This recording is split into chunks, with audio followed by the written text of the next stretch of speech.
Hello guys, তো তোমাদের সাথে আজকে আমি শেয়ার করছি একটা কেকের রেসিপি। মানে সামান্য বাড়িতে কিছু জিনিস নিয়ে তোমরা এটা বানাতে পারবে। চলো বানানো যাক, কেমন হয় দেখি। আমি এখন ওরিওগুলোকে তোমার প্যাকেট থেকে আলাদা করে নিয়েছি। তো আমি এখন ক্রিমটাকে ওটার সাথে ছাড়িয়ে নেব, আর যে বাকি ওরিও বিস্কুটটা সেটাকে আমি এখন কুচি কুচি করে নেব। ছাড়ানো হয়ে গেছে, ক্রিমটাকে আমি আলাদা করে নিয়েছি আর বিস্কুটটাকে আলাদা করেছি। এবার বিস্কুটটাকে আমি এবার এটাকে মানে গুঁড়ো করে নেব। এখন বিস্কিটগুলো গুঁড়ো করে নিয়েছিলাম, আমাদের মিক্সিটা একটু খারাপ হয়ে গেছে, তাই হাতে করে আর চামচে করে গুঁড়ো করতে হয়েছে। আর অন্যদিকে আমি গুঁড়ো দুধটাকে ওই দিয়ে গুলে নিয়েছি। তোমরা চাইলে এমনি গরুর দুধ ইউজ করতে পারো। আমার কাছে গরুর দুধ এখন ছিল না, সে কারণে আমি গরুর দুধ ইউজ করেছি। দুধটা আছে, ওটার মধ্যে আমি অল্প অল্প পরিমাণ দুধ দিতে থাকবো। একটু করে দুধ দেবো, একটু করে গুলতে থাকবো। ওটা কি বললাম তো অল্প অল্প দুধ আর অল্প অল্প করে গুলতে থাকবো। এইভাবে আমি এখন কিছুক্ষণ ভালো করে এটাকে গুলবো। হয়ে গেছে, এখন আমি এর মধ্যে দিয়েছি তোমার বেকিং সোডা দিয়ে আমি ভালোভাবে গুলে নেব। তারপর আমি ডিম দুটোকে ফাটিয়ে নেব। তো আমি এখন দুটো ডিম দিচ্ছি, তোমরা চাইলে আরও ডিম দিতে পারো। দিয়ে এটাকে আমি খুব বেশি হলে 10 মিনিট ধরে আমি এটাকে ভালোভাবে ফাটাবো। আমি এখন ভালোভাবে এটাকে ফাটিয়ে নেব 10 মিনিট ধরে আস্তে আস্তে। যত ফাটাবো তত বেশি আমাদের কেকটা ভালো টেস্টি খেতে হবে। তো আমি 10 মিনিট ধরে ভালোভাবে ফাটিয়ে নিয়েছি।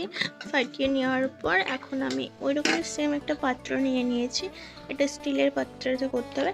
আর এই পাত্রের মাপে আমি একটা কাগজ কেটে নিয়েছি। দেখো সেভাবে কাগজটা কেটে আমি কাগজটা এখানে সেট করে দেবো। আর পুরো কাগজটাকে তার আগে আমি পুরো তেলে করে নেব, তেল লাগিয়ে নেব। পুরো কাগজটাকে আমি ভালোভাবে তেল লাগিয়ে নেব।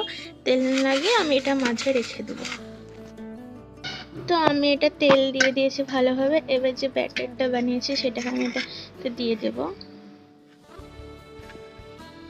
তো এখন আমি ব্যাটারটা ভালোভাবে সেট করে দেবো। তো উঁচু না করে একদম ভালোভাবে সেট করে নেব। আমি অন্য দিকে তোমার তাওয়া চাপিয়ে দিয়েছি। এখন তাওয়ার উপরে আমি এই ব্যাটারটা রেখে দেবো, ভালোভাবে এটাকে ঢেকে দেবো। এটাকে এবার আমি ঢেকে দেবো। এবার থাকবে মোটামুটি 20 মিনিট। এটাকে একদমই আমি খুলবো না। আমার কেক এখন রেডি। তো আমি এখন কেকটাকে এখন আলাদা প্লেটে এটাকে তুলে নেব। তো আমার কেকটা এবার নামানো হয়ে গেছে ভালোভাবে। তো বেশ ভালোই হয়েছে। তো এবার এটার জন্য উপরে আমি ক্রিমটা বানাবো। ক্রিমটার জন্য আমি দুটো মিনি ডেয়ারি মিল্ক আর একটা বড় ডেয়ারি মিল্ক নিয়ে নিয়েছি। এটাকে আমি এখন গরম করে পুরো মেল্ট করে নেব। ভালোভাবে এটাকে আমি লাগিয়ে দেবো।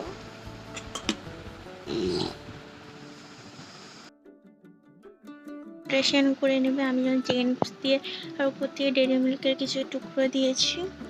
যেমন তোমরা ইচ্ছা মতো জিনিস দিয়ে সাজিয়ে নেবে।